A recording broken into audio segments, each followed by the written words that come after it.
Hello बच्चों, let's read the question. The question is find the mismatch pair. पहला है bone and cartilage specialized connective tissue. दूसरा है motor end plate junction plate between a motor neuron and the sarcolemma of the muscle fibre. तीसरा है F यानी filamentous actin is the monomer of G that is globular actin. चौथा है white fibre possess very less quantity of myoglobin. तो आइए देखते हैं हम इसका की कंसेप्ट. तो अगर हम बात करें इसके की कंसेप्ट की, तो इसका की कंसेप्ट हो जाएगा skeletal and muscular system terminologies. तो पहला बोला गया बोन एंड कार्टिलेज जो है ये स्पेशलाइज कनेक्टिव टिश्यू है. तो ये बिल्कुल सही है कि बोन एंड कार्टिलेज जो ये स्पेशलाइज कनेक्टिव टिश्यू होता है. अब दूसरा में बोला गया है मोटर एंड प्लेट के बारे में. तो मोटर एंड प्लेट को क्या बोलते हैं? ये आपका एक केमिकल सिनेप्स है. It is the chemical synapse between the, कहाँ पे? Between the terminal part of motor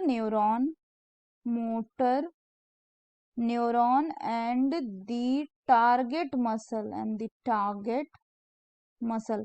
other word में कहें तो ये मोटर एंड प्लेट क्या होता है? So it is the junction. ये आपका जंक्शन है बिटवीन, किसके बीच में? बिटवीन ए मोटर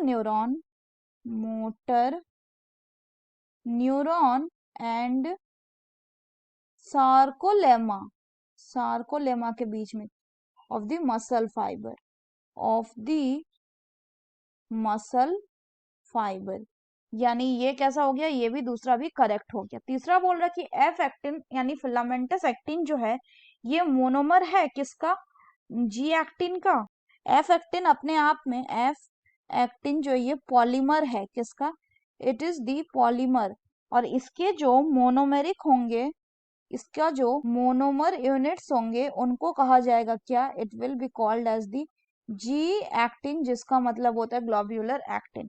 नेक्स्ट बोला गया है व्हाइट फाइबर के बारे में. तो ये जो थर्ड है ये गलत हो जाएगा क्योंकि इसमें बोल रहे हैं कि एफ मतलब फिलामेंटस एक्टिन जो ये मोनोमर है, ये मोनोमर ऑफ जी एक्टिन है. थर्ड जो ये गलत हो जाएगा क्योंकि बोल रहा है कि एफ एक्टिन जो है वो मोनोमर है जी एक्टिन का. तो एफ एक्टिन क्या है? ये पॉलीमर है किसका? जी एक्टिन का. यानी जो मोनोमेरिक यूनिट हो गया वो जी एक्टिन हो गया और एफ एक्टिन क्या है? ये पॉलीमरिक है. तो इसलिए ये गलत हो गया. नेक्स्ट बोला गया कि व्हाइट फाइबर में बहुत कम अमाउंट का मायोग्लोबिन होगा. तो बिल्कुल करेक्ट है कि व्हाइट फाइबर जो है इसमें बहुत कम क्वांटिटी में मायोग्लोबिन प्रेजेंट होता है. तो मायोग्लोबिन क्या है? ये रेड कलर पिगमेंट है जो कि ऑक्सीजन को स्टोर करने की कैपेसिटी रखता है. तो correct option will be option 3 that is F actin is monomer of G actin. So that's all for the question बच्चों. Hope you understood it well. Best of luck.